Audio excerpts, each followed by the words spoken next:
చాకలి ఐలమ్మ వర్ధంతిని పురస్కరించుకొని చిట్పూర్లోని ఐలమ్మ కాంస్య విగ్రహం వద్ద పూలమాల వేసి ఘన నివాళులు అర్పించిన Medak parliament Congress party contested candidate నీలం మధు ముద్రాజ్. ఈ కార్యక్రమంలో రజక సంఘం రాష్ట్ర ప్రధాన కార్యదర్శి చాకలి వెంకటేష్, మాజీ సర్పంచ్ సుంకరి రవీందర్, మాజీ ఉప సర్పంచ్ విష్ణువర్ధన్ రెడ్డి, నారాయణ రెడ్డి, పొట్టి నారాయణ రెడ్డి, కృష్ణ, మురళి, వెంకటేష్, నారాయణ, బాబు, కిషోర్, రజక సంఘం సభ్యులు తదితరులు పాల్గొన్నారు. ఈరోజు తెలంగాణ రాష్ట్ర వ్యాప్తంగా కూడా చాకలి ఐలమ్మ వర్ధంతి జరుపుకోవడం జరుగుతుంది.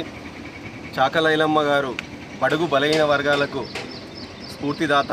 అట్లనే ఆ స్ఫూర్తిదాత తీసుకొని కూడా ఈరోజు తెలంగాణ రాష్ట్రంలో కూడా కాంగ్రెస్ ప్రభుత్వం కూడా రేవంత్ రెడ్డి ముఖ్యమంత్రి వర్యులు కూడా ఈరోజు బడుగు బలహీన వర్గాలకు పెద్దపీట వేస్తున్న పార్టీ కాంగ్రెస్ పార్టీ.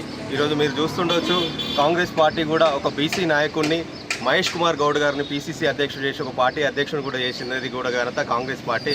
అట్లనే తెలంగాణలో అన్ని వర్గాలకు అండనిచ్చే పార్టీ కాంగ్రెస్ పార్టీ. ఐలమ్మ స్ఫూర్తితోటి ఆ రోజు గతంలో ఎట్లయితే బడుగు బలైన వర్గాలకు అండగా నిలబడ్డదో ఈరోజు కూడా ఐలమ్మ స్ఫూర్తిగా కాంగ్రెస్ పార్టీ కూడా కాంగ్రెస్ అధిష్టానం కూడా బీసీ కులగణన చేసి బీసీలకు ఉన్నత స్థానానికి తీసుకొచ్చి వాళ్ళ బడ్జెట్ వాళ్ళ వాటాలు ఇస్తామని చెప్పి రాహుల్ గాంధీ గారు కూడా పార్లమెంట్లో పెట్టాలని చెప్పారు. ఖచ్చితంగా ఇది నిర్వహిస్తాం. రానున్న భవిష్యత్తులో కూడా రాహుల్ గాంధీ గారు ప్రధానమంత్రి అవుతారు. బీసీ కులగణన కూడా దేశవ్యాప్తంగా జరుగుతుంది.